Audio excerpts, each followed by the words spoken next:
कर्मण्येवाधिकारस्ते मा फलेषु कदाचन मा कर्मफलहेतुर्भूः मा ते सङ्गोऽस्त्वविकर्मणि। উগ্রসভা সতী মুনি ঋষিদের অনুরোধে মহাভারত কথা বলতে শুরু করলেন।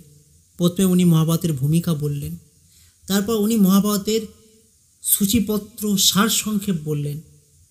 যেহেতু আপনারা কম বেশি সবাই মহাভারত পড়েছেন, শুনেছেন, দেখেছেন, তাই আমরা এই সারসংক্ষেপ আর বলছি না, আমরা মহাভারত বলছি বিস্তারিতভাবে। এরপরে উগ্রসভা সতী বললেন, কুরুক্ষেত্রে পরীক্ষিতের পুত্র রাজা জন্মেজয় তার 3 ভাই সুতসেন, উগ্রসেন এবং ভীমসেন সহ একটি দীর্ঘ যজ্ঞের আয়োজন করেছিলেন। যজ্ঞস্থলে শুদ্ধ পরিবেশ বজায় রাখার জন্য সবাই খুব সতর্ক ছিলেন। হঠাৎ একদিন একটি কুকুর সেই যজ্ঞস্থলের মধ্যে প্রবেশ করে এদিক ওদিক ঘুরতে শুরু করে। জন্মেজয়ের ভাইরা কুকুরটির উপস্থিতি দেখে বিরক্ত হন। তারা ভাবেন কুকুরটি যজ্ঞের পবিত্রতা নষ্ট করবে, তাই রাগের বশে তারা কুকুরটিকে তাড়াতে গিয়ে খুব মারধর করে। কুকুরটি ব্যথায় চিৎকার করে ওঠে, তার দেহে রক্ত ঝরতে থাকে এবং সে কাঁদতে কাঁদতে তার মা শর্মার সামনে গিয়ে লুটিয়ে পড়ে। যে শর্মা এদের মাতৃত্বের স্নেহে লালন পালন করেছে, এদেরকে নিজের সন্তান তুল্য ভালোবেসেছে, সেই কুকুরটির এই রকম রক্তমাখা দেহ দেখে শর্মার চোখ অশ্রুতে ভরে যায়, কিন্তু তার কণ্ঠ যেন বজ্রের মতো কঠিন হয়ে যায়। শর্মা জিজ্ঞাসা করেন, তুমি কেন কাঁদছ? কে তোমাকে মেরেছে?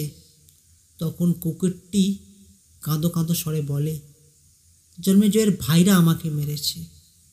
শর্মা বললেন, বোধহয় তুমি তাদের কোনো ক্ষতি করেছ। কুকুরটি প্রতিবাদ করে বলে, আমি তাদের কোনো ক্ষতি করিনি, কোনো আওয়াজ করে তাদের বিরক্ত করিনি, এমনকি যজ্ঞের ভোগও খাইনি, তারা অকারণে আমাকে মেরেছে। সব শুনে শর্মা জন্মেজয়ের যজ্ঞস্থলে উপস্থিত হন। তার আগমনে যেন পুরো পরিবেশ থমকে যায়, মন্ত্র উচ্চারণ থেমে যায়, পাতা স্তব্ধ হয়ে যায়।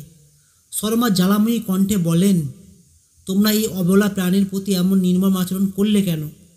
সে তো কোনো ক্ষতি করেনি।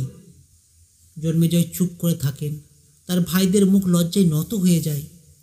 দেবী শর্মা অভিশাপ দিয়ে বলেন, নিরাপরাধ প্রাণীর প্রতি এই অত্যাচারের জন্য তোমাদের এক ভয়ঙ্কর বিপদ আসবে। নিজের কর্মের ফলভোগ করতে প্রস্তুত হও তোমরা।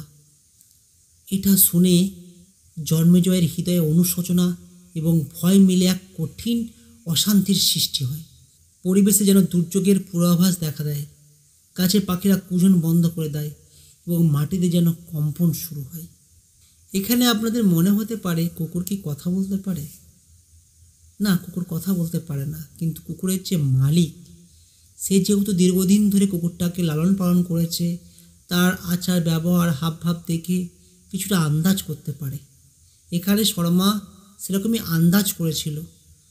এখানে কুকুরের বলা কথাটা রূপক অর্থে ছিল।